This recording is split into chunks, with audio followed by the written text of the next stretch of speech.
So today I've been locked in with the calendar from Notion, so we've been working my way through that.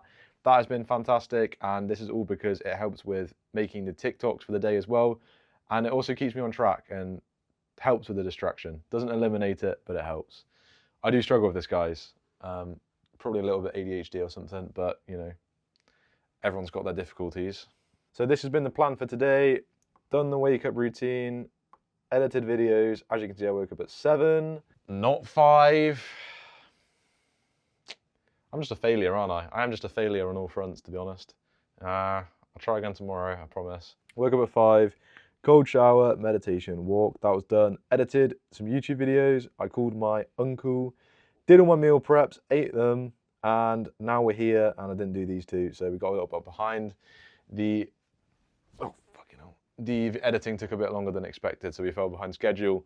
But yeah, right now I'm going to take some photos for the website, get those on there. This is for the CS3D website, and then make a short for the Glock video to promote it and promote my website. So yeah, let's get that done now. I'm feeling motivated, ready to lock in. I've had some coffee, got like no sleep last night, but it's fine. Let's just get on with it. Let's get to work.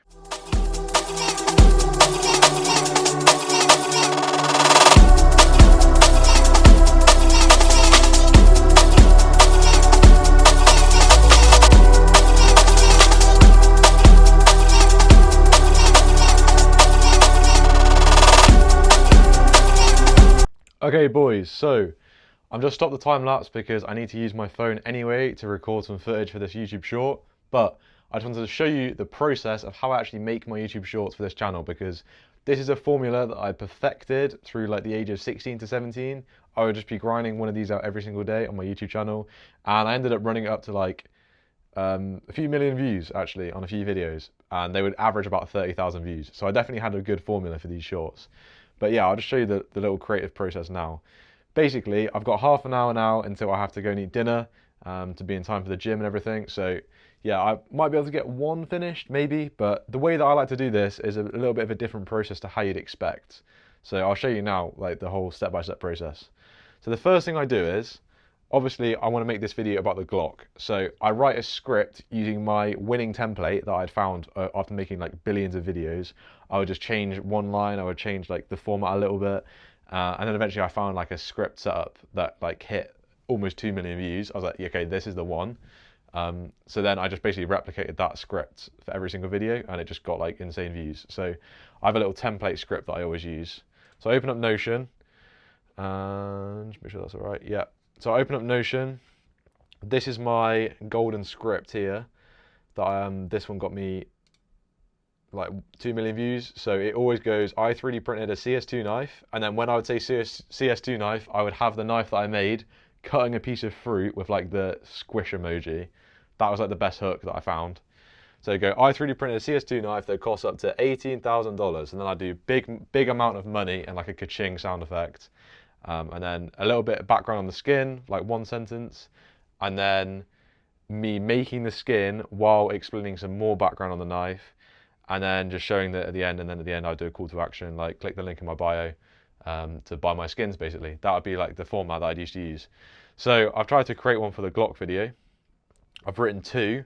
I've written two written voiceover scripts, and then I've written one that's going to be no voiceover, so it can appeal to other countries, and it's just going to be like me doing a funny skit. So I'll be playing CSGO on my computer with like the camera over there somewhere. I'll play like the bombers being defused sound effect, and then I'll put the little footage of me putting on a balaclava and then taking a Glock and like going down the hallway or something with it. I don't know. But yeah, that one's going to be like a more funny one. The other two are following the same sort of template as my first video. So it'd be, I've written the scripts for them here. I'm not going to read them out to you because I'll show you the video when they're done. But I wrote two scripts, and after I've written the scripts, I then go into Premiere. I record the voiceovers just by reading out the scripts. So those are the two voiceovers there. I then pick some really good music. This is another very important aspect if you're making short form content. I found music that works really well with my niche, and I basically just use like the same 3 songs on every single video, and it does make a big difference to the views. So I put one of those 3 songs on. I go through and make sure I've like cut out the silences and stuff. And then once I've done that, I go through and I put in like text boxes on top of the top of the voiceover. And this corresponds to the B-roll that I want to put in those places. Right, so now I've done that, the next step is to go out and film all of that B-roll for the video. So I'm gonna have to do that after I've recorded this video. That's why I stopped the time lapse, because I need to use my camera. So I'm just gonna make a list of all the B-roll, film all the B-roll, and then get it onto my PC, put it in the right places. Then I've got to do all the transition sound effects, make it look nice, and then the videos are done. That's basically how I like to do it. And the main takeaway, which I found saved me a lot of time, was bulking up the different steps. So instead of just doing one video to completion, or even going through the timeline and like doing it that way, it's suboptimal.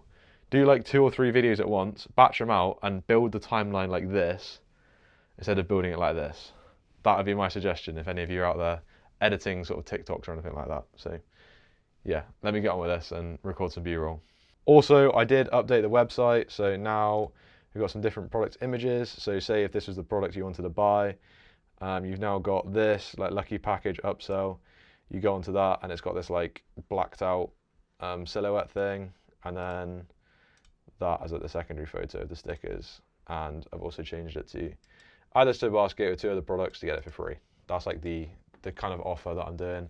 So basically you buy 2 knives, you get the little lucky package for free. That's the offer that I'm running. So that was the other thing that I did just then. Okay guys, it is currently 8 PM. I'm going to sleep because I'm waking up at 5 AM tomorrow. But I've actually had a pretty successful day. I've got everything done that I wanted to do today, which is very successful, especially because it was quite ambitious. The only thing that I didn't finish off was the shorts, but I've got all the footage ready. It shouldn't take long. I probably need another hour on those and then they're done and I can post them. So what we managed to get done was, oh, it hasn't synced on my phone. That's brilliant. Well, I did some videos for this channel. I did 2 shorts and I did some photography and updated the website today, which is pretty good going. Also, like just all the other maintenance stuff that comes with running this channel and my TikTok as well for the Real World Challenge. Yeah, it's been a pretty good day, and it was bank holiday today, which is sick. So tomorrow I'm going to be getting up at 5. I want to try and get some videos edited for this channel done, and I also want to finish off those shorts. Those are the targets for tomorrow morning. But yeah, thank you very much for watching, guys. Appreciate it, and hope you stick around and follow the journey, because big things are coming. All right, boys. See you in the next one. Peace.